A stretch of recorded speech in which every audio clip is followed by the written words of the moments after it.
சிலுவை தியானம் நாள் 13. கிறிஸ்துவுக்குள் அன்பானவர்களே, இன்னைக்கு நாம தியானிக்க போற வசனம் ஏசாயா 53:12. இந்த வசனம் இயேசு கிறிஸ்து நமக்காக செஞ்ச தியாகத்தையும் அவர் அடைந்த வெற்றியையும் ரொம்ப அழகா சொல்லுது. இந்த வசனத்துல 3 முக்கியமான விஷயங்கள் இருக்கு. முதல்ல அவருடைய முழுமையான அர்ப்பணிப்பு. இந்த வசனம் சொல்லுது, அவர் தம்முடைய ஆத்துமாவை மரணத்தில் ஊற்றினார் அப்படின்னு. இயேசு நமக்காக தன்னோட ஜீவன் முழுவதையுமே சிலுவையில் ஊற்றி கொடுத்தார். அவர் எதையுமே மிச்சம் வைக்கல.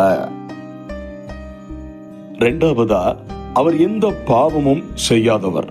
ஆனா வேதம் சொல்லுது, அவர் அக்கிரமக்காரரில் ஒருவராக எண்ணப்பட்டார் அப்படின்னு.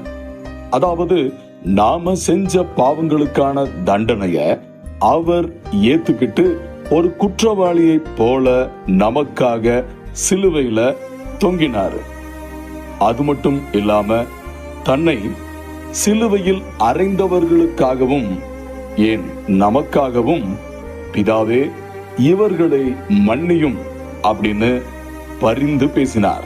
கடைசியா இந்த வசனம் சொல்லுது, அப்படி அவர் பரிந்து பேசினதுனால அநேகரை அவருக்கு பங்காக கொடுப்பேன் அப்படின்னு. இது எதை காட்டுதுன்னா, இயேசுவோட மரணம் ஒரு தோல்வி கிடையாது. அவர் மரணத்தை ஜெயிச்சு உயிரோட எழுந்ததுனால அவர் ஒரு மாபெரும் வெற்றியாளரா நிற்கிறார். சாத்தானையும் பாவத்தையும் ஜெயிச்சு அந்த வெற்றியோட பலனை நமக்கும் பகிர்ந்து கொடுக்கிறார். அன்பானவர்களே, நமக்காக தன்னோட உயிரையே ஊற்றி கொடுத்த நம்முடைய ஆண்டவர் நமக்காக இன்னைக்கும் பரிந்து பேசிட்டு இருக்கிறார். அதனால நாம எதை குறிச்சும் பயப்பட வேண்டிய அவசியமே இல்லை. அவரோட வெற்றியில நமக்கும் பங்கு உண்டு. இந்த நாள் உங்கள் ஒவ்வொருவருக்கும் ஆசீர்வாதமா இருக்கட்டும். ஆமேன்.